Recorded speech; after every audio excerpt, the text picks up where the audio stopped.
pretty rough neighborhood. It's pretty crime-ridden. When I was growing up, crime was profitable. My idols was like John Gotti, mob figures, criminals.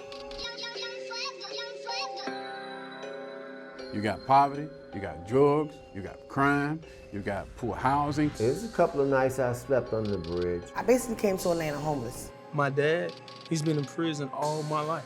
This corner is James P. Brawley. Sometimes it's been referred to as Heroin Alley. We know that traditionally stadiums have not brought the level of transformation that people would like to see. A lot of people have left, and a lot of the housing is not owned by folks who live here, and so people don't take care of it. Yes, I have felonies. I've done almost everything. The first time I got arrested was, let me see. Oh, man. We robbed a convenience store. Theft. Sold drugs. Possession of cocaine, intent to distribute. Possession of marijuana, intent to distribute. Arson. Robbery. Forgery. Running from the police. Auto theft. I wanted something different. Spent time in jail or prison. You get out and that's still held over your head. Because of my background. Criminal history. All you have is prison, and that's all you know. I've hustled this whole time with nothing to show for it. I cannot keep doing the same thing, expecting different results. It doesn't make sense.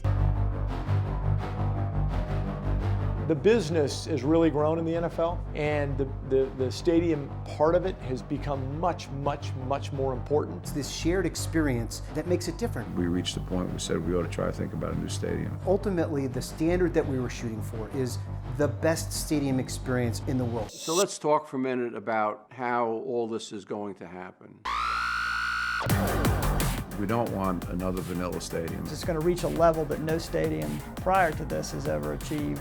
We got less than 2 years. Time's your enemy. Everything that you deal with can hurt you.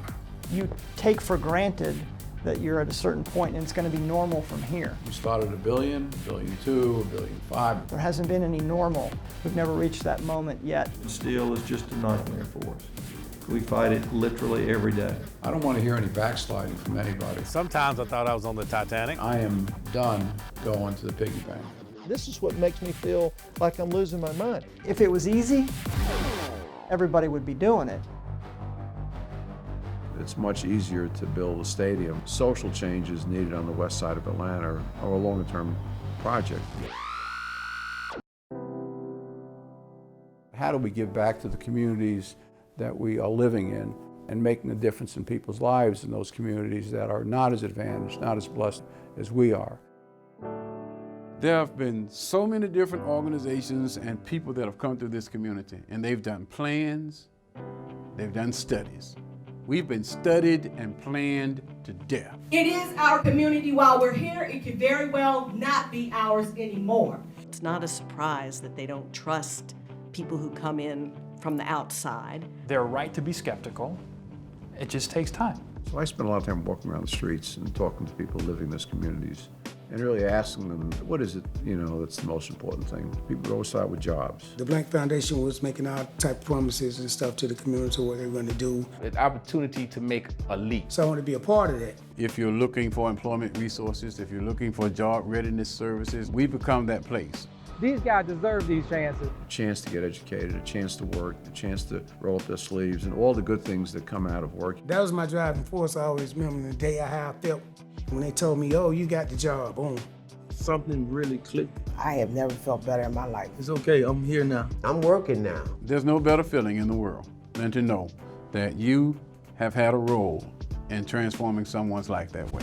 We can be the beloved community, where people walk hand in hand irrespective to their pigmentation or the size of their purse. And I think that at the end of the day, we are measured by how we leave the world. Is it a better place or not? I told him, you're the first person that ever promised our community something and did it. Premieres Monday, November 23rd, here on GPB.